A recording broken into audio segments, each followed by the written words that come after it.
What's up, Automation Nation? It's Justin Morgan here of AutomationMastery.net, and welcome to this episode. I'm here rolling in the car down the street, and I was thinking about some times, just some good times in life, some bad times in life, just kind of reflecting, and it's made me think of, it's always amazing when you find businesses in life that apply to business, and at that point in time really even realize that it applied to business. It was like a very good lesson to take in. So again, one thing about me, so I'm married, so my wife and I have been married now for a couple years, okay? And one of the things that we used to like to do, because, you know, we got to keep everything budget friendly, one thing we like to do is go to these festivals. Now, at these festivals, you know, it's festivals, craft shows, things like that. We always like going to those things because you can always go, you can get some food, you can buy a couple of things. You're not really forced to buy anything. You can still kind of peruse and just look without actually purchasing something, but still feel like you saw some cool stuff, right? So that's what we like to do because, again, we didn't have to spend a ton of money, and we can still enjoy ourselves. But me knowing who I am, again, I'm a very passionate person, and I feel like the world should be our oyster. And so I always get frustrated that we couldn't purchase stuff or as much stuff as we like. So, you know, we'd be there, and something about me, again, I'm a bit of a geek, you must know. I'm very into dragons. So folks that have followed my other brand know that I'm into dragons. It's my logo. I like dragon stuff, dragon art, dragon clothes, dragon anything, dragon wallpaper, dragon figurines, whatever it is. I don't care what it is, right? Dragon, okay, love it. And so whenever I go to these shows, I always love running into somebody who sells just dragon stuff. Well, you know, like fairies and dragons and kind of medieval or fairy tale type stuff, right? So whenever I found this stuff, I was always excited. The problem was it was never time to buy. So what usually happens, right? We usually go to these booths and I get their card. I get all excited, but then I forget. Like I lose their card. It goes in my back pocket to never be seen again.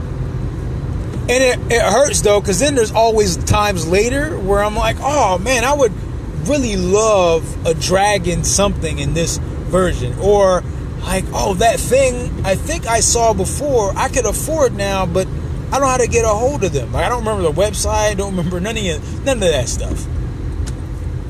And what has just happened is really a business sin. Like, it's a business sin.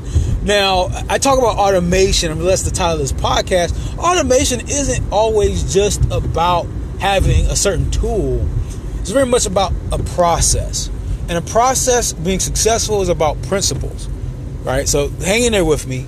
Again, it's not always about having the tool. It's not always about a piece of software. It's about the process. And a process is about the principles. If you don't have the principles, then you can't have a process. It doesn't matter what tools you have in place. And so what I learned in this instance was a very true example of somebody violating principles that help you automate your business and actually make that process successful. So then the principle was a principle called I am. And it's something I learned when I worked with the Peak Performers Institute. And it's because it's their principle, right? So I learned it from them. It's something, again, it's something I understood, but really didn't latch onto till a little bit later. But I got it, right? But this is the perfect example, because I am just stands for information, action, money. People pay you first with their information, second with their action, and third with your money. If you do it out of that order, you cut your revenue by 80%. People pay you first with their information, second with action, third with money. If you do it out of that order, you cut your revenue by 80%. Now, why is that? So let's go back to that same scenario.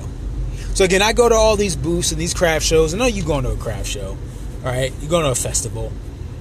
Now imagine the same person that they gave you their card, you never called again, never heard from them, forgot about it.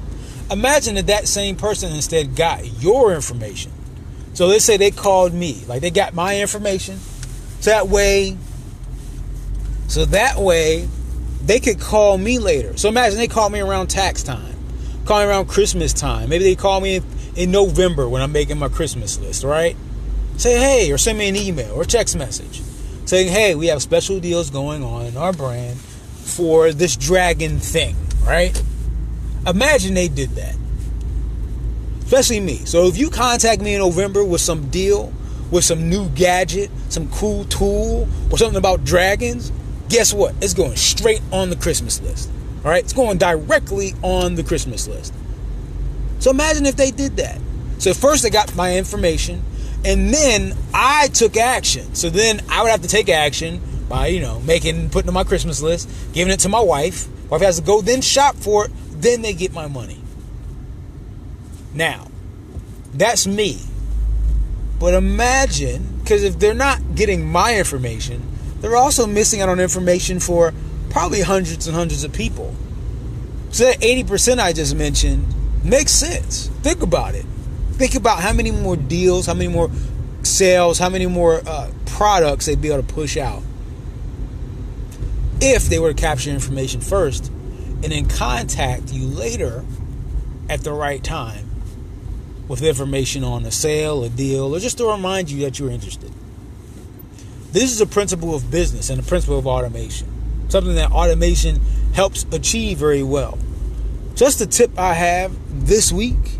Make sure you stay tuned as I continue to push out as many of these episodes as I can. I appreciate you. Share this with a friend, a family member, and a foe because they need this information too. I'll see you in the next one. And remember to treat each day as a building block to a better future. Peace.